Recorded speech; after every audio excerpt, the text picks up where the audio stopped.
Welcome back to MMA Fancast. My name's Luke. I'm joined by Jay Manning. Jay, welcome to the show. Peace. How's everybody? What's going on? It's great to have you on. You have your fight coming up for 247 Fighting Championships, May 22nd at Monroeville Convention Center. Excited. How are you feeling headed into this fight? I'm feeling great, man. Feeling confident. Feeling like I'm in the best shape I've been in for a fight that I had coming up.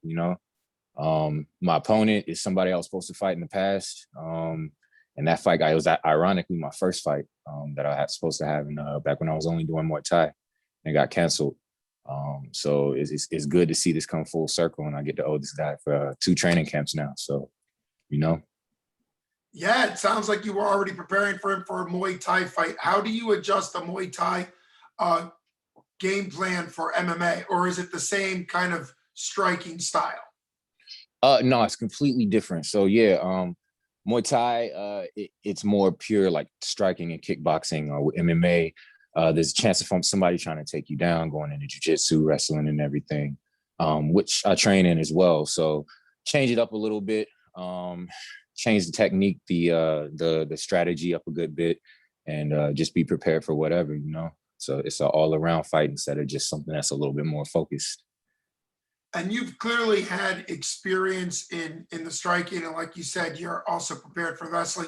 What do you see as a benefit of MMA where it's all mixed together versus, and I think Muay Thai is great, and I'm actually glad that there are Muay Thai purists out there, but what do you as a fighter, as an athlete, do you see as the advantage of MMA, or do you love both?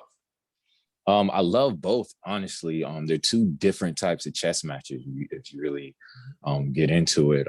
With striking, it's a little bit more pure, like where you have boxing, which is like super pure, and it's way more focused on range and using your select amount of tools. With Muay Thai, you got 8 tools. Now you've got your elbows and your knees as well.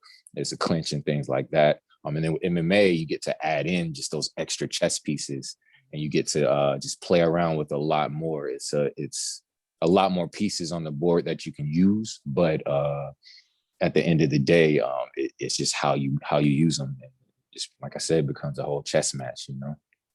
So you've used the phrase chess match quite a bit. When did you start having a cerebral approach to fighting or MMA? Because that's like the way people refer to it as chess, meaning that you're trying to look at strategy and not just a barroom brawl type mindset. Exactly. When you get into these high level matches, man, everybody trains, everybody's strong, everybody can be quick, and it just becomes in how you use the tools you have, and the way you can set people up. It is no longer just trying to run out and throw the hardest punch you can, because then you have endurance involved. You got, if this guy takes me to the ground, what can I do? And how can I keep it standing if he's better on the ground? Or how can I take it to the ground if he's better standing? Blah, blah, blah, So it becomes something that's a lot more cerebral because you have the same weapons and the same tools, essentially, as the next man. It's just how you use them. Absolutely. And part of that, both in chess and in MMA, becomes a style. Every great chess master has their own style, and every MMA fighter has their own style. What would you say as you develop? What would you say you're getting more comfortable as far as style goes? Oh man, my style, man, I would say it's very strike heavy, but I'm not scared to go to the ground at all. My ground game is nothing to snuff at. So if it does go there, I can handle myself very easily. If I had to give a particular style, I would say it's somewhat unorthodox, because the way I mix things in and the way I can kind of get creative with things. I'm an artist by nature, so I like being able to use my tools in a little bit more of an artistic form and kind of bring things that people wouldn't expect into the match.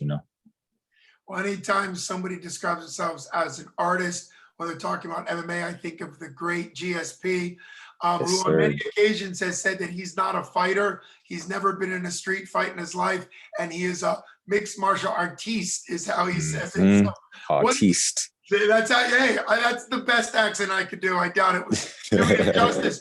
But you seem to nod when I go to GSP. What do What do you mean when you say that you're an artist and that carries over into the way you fight? Yeah, man. So I've always been more of a creative person. Just throughout my life. I've always been into music. I've always been into just pure art, like drawing and painting, things like that. And I love expressing that side of myself. And when I got into martial arts, it just became another way to express yourself just with your body, you know? So as you learn more and as you perfect your techniques and as you get better with each thing, each stroke, you can learn how to use them a certain way and how to kind of create your own style per se. You know, like I would say Stylebender. That's just another way of saying, like, you know, he's an artist. He knows how to bend different styles into what he needs to do and create something that's amazing in effect. You know. Well, and that's obviously a wonderful example of somebody who, kind of like Spider Silva, was really known for, same weight class, was really known for incredible striking, but Mhm. wasn't that easy to beat just with takedowns or whatever, had a pretty well rounded game plan. So right now, when you watch the Style Bender, is your Adesanya, is that somebody that you like watching at the UFC level as far as his technical skills go? Yeah, man. His skill set is pretty amazing. He's very sharp. I would say him, Giga, his striking is amazing. I would say, of course, Usman, because he's very balanced in the way that he strikes and in the way that he can mix in his wrestling and everything. When I watch different martial artists, I like to watch what their strengths are and how they use their styles and how they kind of bring in their own little form and technique into everything. And each one has their own different touch on it. And that's what I aspire to be, you know what I'm saying? To be somebody that people look at and are like, okay, he has a style and he's very good at mixing this in with that. And it's going to be difficult to beat that guy because, you know. Yeah, absolutely. When you think of an Usman style fighter, I think the knockout he had against Jorge Masvidal surprised myself and a lot of people, right? Yeah, yeah. But it's all based off that wrestling skill set that he really leaned on in the first fight. And I remember, and obviously, I think at some point his name may not be as powerful it used to be, but Chuck the Iceman Liddell was one of the first people to use wrestling in reverse. He wanted to knock people out, but he had to Mhm. have good hips to keep it standing. Is that the type of style you would prefer to shut people's takedown down to stay fighting? I know you had mentioned you like ground. Are Mhm. are you kind of more prone to wanting knockouts, or will you take the MMA mindset of getting a win wherever you can get it? Kind of, where are you with that? I am very loose with what I want. I prefer striking because I know I can knock somebody out. I know that I can outstrike a lot of people. If not, I don't. Yeah, I'll keep it at that. I know I can outstrike most people. But if it goes to the ground, I'm not scared at all. You know, I like going to the ground. If you want to take it there, we can go there, and I can handle business down there as well. So I mean, if I had to give an answer, yeah, I prefer to keep it standing and striking. If somebody tries to take me down, I'll use my wrestling to get back up. But if it has to stay there, let's go. You know. Well, that's a great mindset for MMA. There's so many different layers and levels to MMA, which is why I think it's so exciting. And a great thing that 247 is bringing regional, amateur, and pro MMA to the Pittsburgh area, which is known Mhm. for wrestling. It's known for its fight mindset and culture, the hard nosed sort of environment. Where are you training currently, and kind of what mindset does your gym have or your coaches have as far as your training camp goes? Oh man, I'm currently training with Indio at Indio Dojo. Okay. I've been training there for a while and hopefully permanently. Great gym, Danilo Villafort, amazing MMA background. He's from Brazil. He comes from like a crazy lineage with jujitsu and judo and everything. So nothing to snuff at there. And my striking, adding that type of stuff on has been great. And him having his experience, man, he brings so much experience to the table with just how to mix things in and what to bring and what to expect and how to set people up for certain things. So it's really like I have great coaching on both sides, with my striking with Mikey Hewitt, and Uncle Jeff, the Kung Fu Panda himself, with my Muay Thai, and then with Danilo with my ground game and mixing in with MMA and everything, man. There's nothing that I see that somebody can throw at me that I wouldn't be able to, go for and compete with. I think it's really an all around. Yeah. And that is obviously that's the confidence that comes from the skill level at that gym. And you Mm-hmm. said you've been training there for a while. How long ago did you start training there, and how many fights have you had under under that gym as far as comfortability and experience goes? So I've been there for, I say, about 3 years now. I had 2 fights get canceled while I was there. And then my first fight I had while there was in Brazil. And that was, I won that one. I was a knockout. And I mean, the level of training there is crazy. If you look at the recent jiu-jitsu tournaments that have been around in the area, and you look at the stat boards, you'll see Indio as winners, belts, not belts, but medalists and everything like that. So, I mean, I love it there, man. We've had a lot of D1 wrestlers come through there to get a lot of good training in no-gi. We've got a lot of great jiu-jitsu people there, obviously. And then the striking, as I said, it's amazing as well. So it's a great gym. I love it there. Well, absolutely. And I recently had Taylor, a D1 wrestler. I'm sure you know him. He comes Mm-hmm. to the gym, and he was talking about the skill level that's at Indio's gym.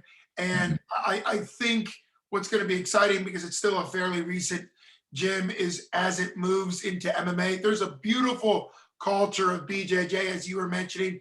You go to these tournaments and you can see gyms that just clean up on the BJJ, but sometimes it takes a well-rounded set to do well in MMA. There was a time where the last name Gracie was actively fighting in the UFC, but they kind of haven't stayed in the UFC because you have to have a well-rounded game. And it's not just BJJ, it's not just striking either. It's not just wrestling. It's such a well-rounded.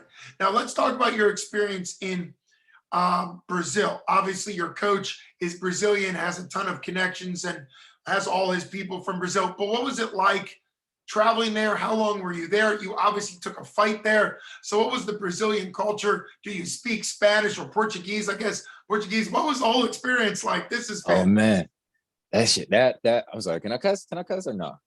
If you want to, go for it. All right, cool. Yeah, that shit was amazing, to say the least. So went there for about 5 days. We had the fight. The culture is beautiful. The just the area. We were in Rio, so it was beautiful all around. It had the beaches and everything.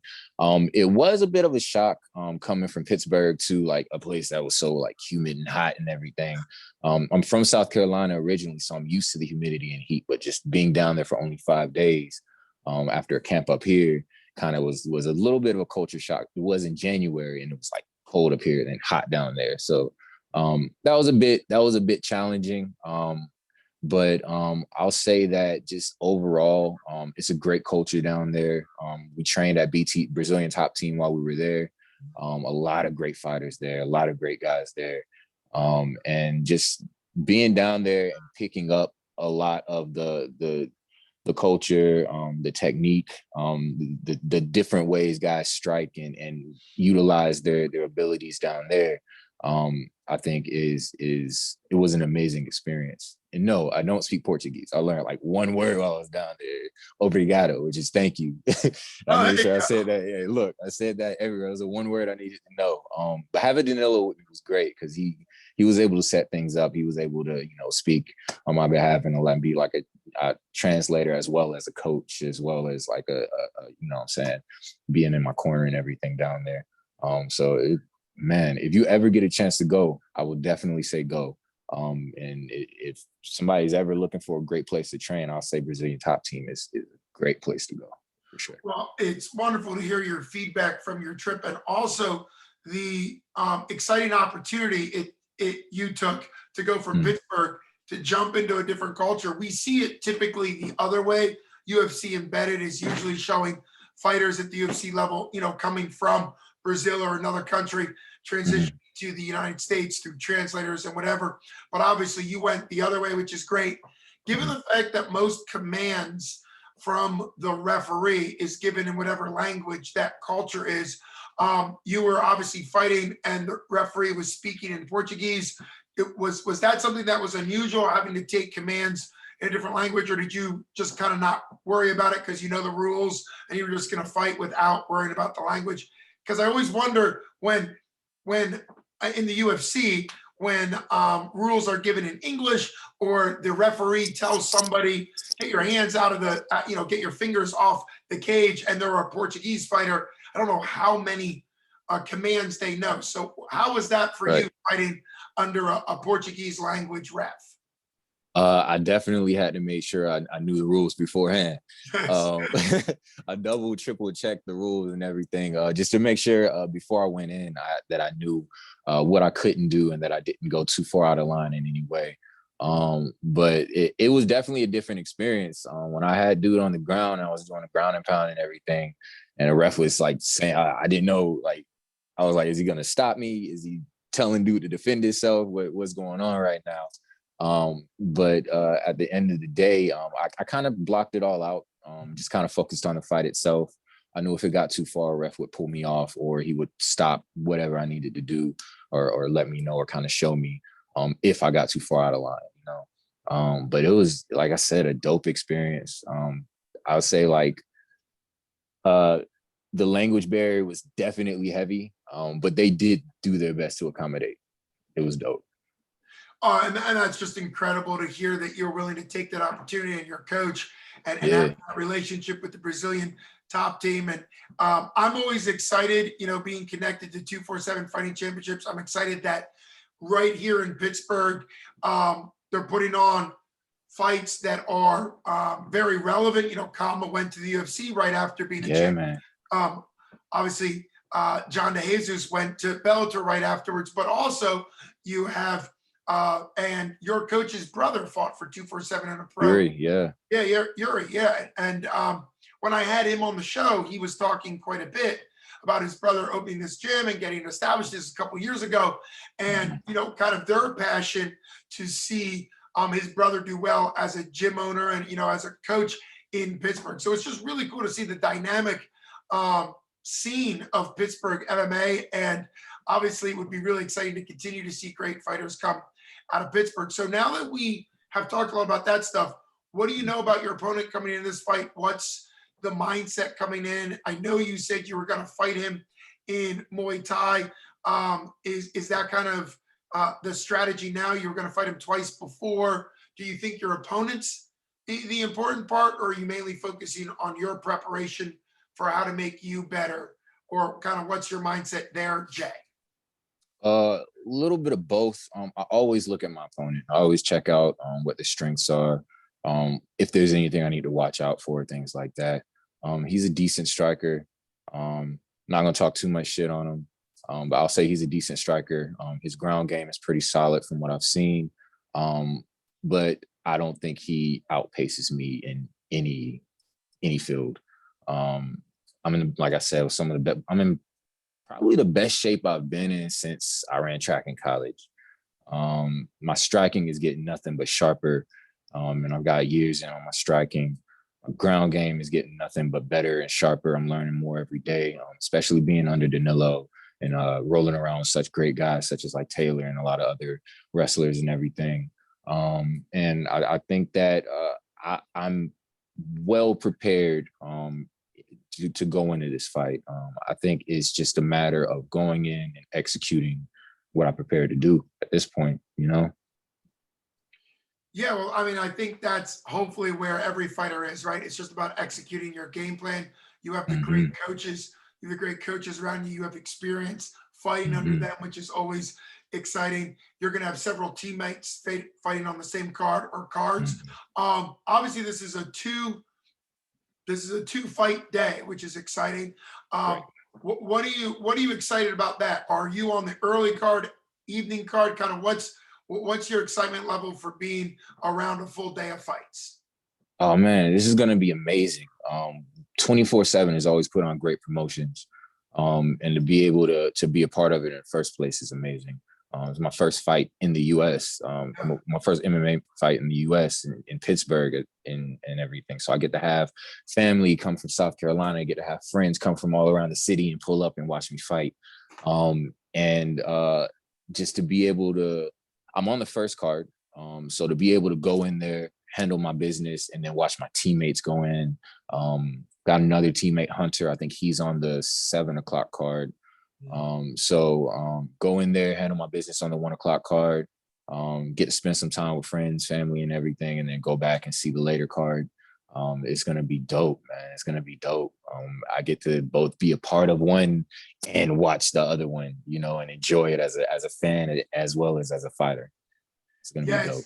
It's going to be super exciting. I'm glad that you have family coming up from the Carolinas, like you said, and it's going to be that nice gap between the fights, one starting at 1 and one starting at 7. So it'll give you the opportunity to catch dinner with them, get out there, go do something, and then come back. I've been telling people there's the mall right there, plus, of course, whatever else they want to do. I think I've been encouraging every time I do an interview for 247 on my end that, you know, people, if they're going to come out, buy 2 tickets, do 2 fights, because it's going to be super exciting to see. The gyms are going to be represented big time. Your gym, a bunch of other gyms from the area. It's going to be multiple fights that are relevant and important and significant, which is great. To you, who are you most excited about from your family that's coming to see you? And if that's a touchy question, just list them all. But who's coming from your family? You know, don't want you getting a family dispute that somebody over somebody else. But who are you excited to come from your family?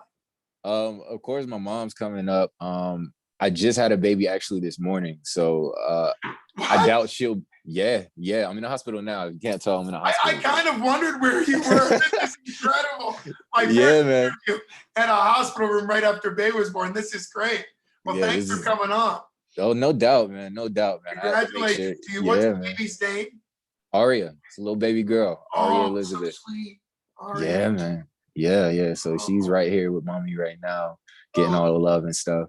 But yeah, that adds even more to the motivation, man. Like if I wasn't already there, like now it's just like, you feel me?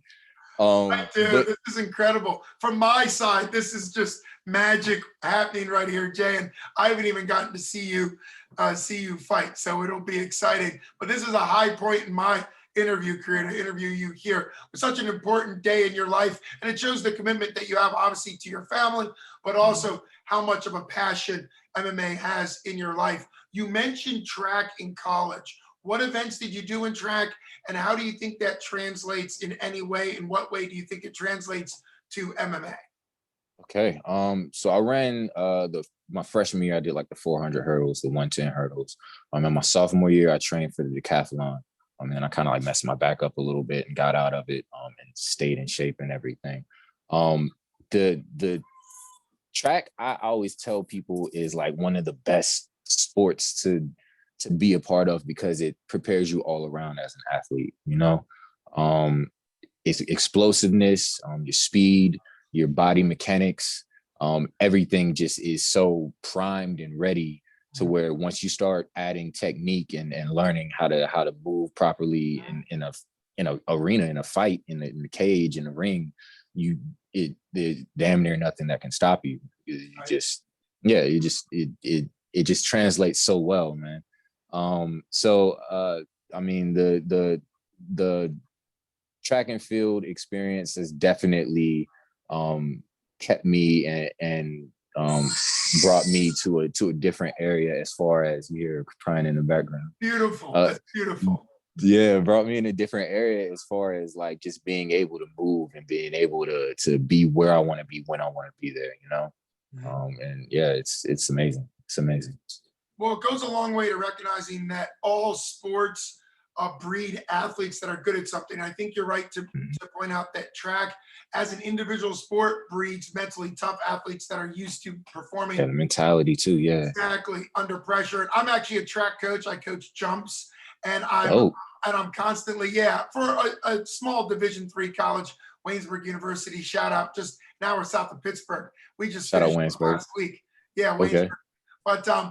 But I'm always telling the jumpers, one of the exciting things about any, and you did long jump, if you were Mhm. a decathlete, and of course also hurdles, I think come into this is it's pure, but it's also mental. Sprinting a 100-yard dash is about pure, it's raw aggression. You get out there and you sprint, but the hurdles and the jumps, and you did pole vault and a bunch of other, the more technical, the throws, you're bringing in skill, but you also have to bring in a lot of the ability to critique yourself. Mm. Jumpers, and of course I'm partial to jumpers, but I really love triple jump because there's nothing about triple jump that's natural. It's the weirdest looking Oh.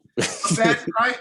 But when Yeah. an athlete gets it and when they can control their brain over their body of any of those, and as a decathlete, you did all types of events, and it taught you that your brain can control what your body does. How valuable do you think that was getting an MMA where coaches start throwing stuff at you and your brain's used to forcing your body to kind of learn quickly to do what it's supposed to do, as opposed to kind of a slow process? Yeah, you kind of mentioned it the best, man. Since it's such an individual sport, like of course you have a team, like you're part of a track team, but it's such you count on yourself. So it's like you have to get it.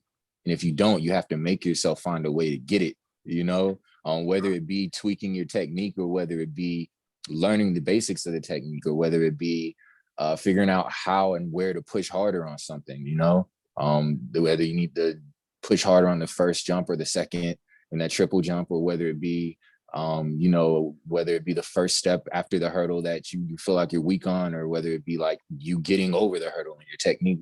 It's always something you can tweak and always something you can make better and always something that you can improve. And the one of the biggest things in track is your PR. Like, how can Yes. I make myself better? You feel me? Like, yeah, I got competition, but really forget the competition. I'm Yeah. trying to get myself better.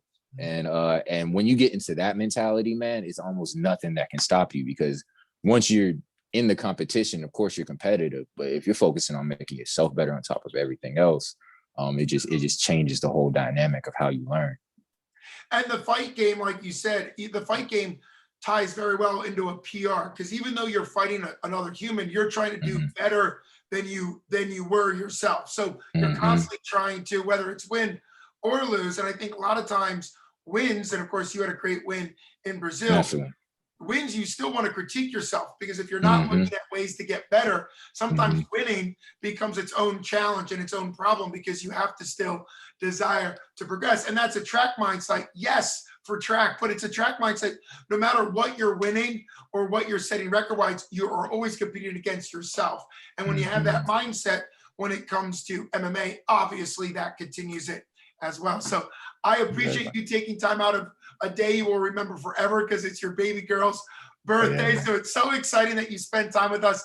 Thanks so much for coming on. Go love on that baby some more. And I can't wait For sure. to see you in action May 22nd. Thanks so much, Jay. Appreciate you, man. You have a good one, and peace. Have a good one. Thanks so much. Bye bye. No doubt, man. Bye.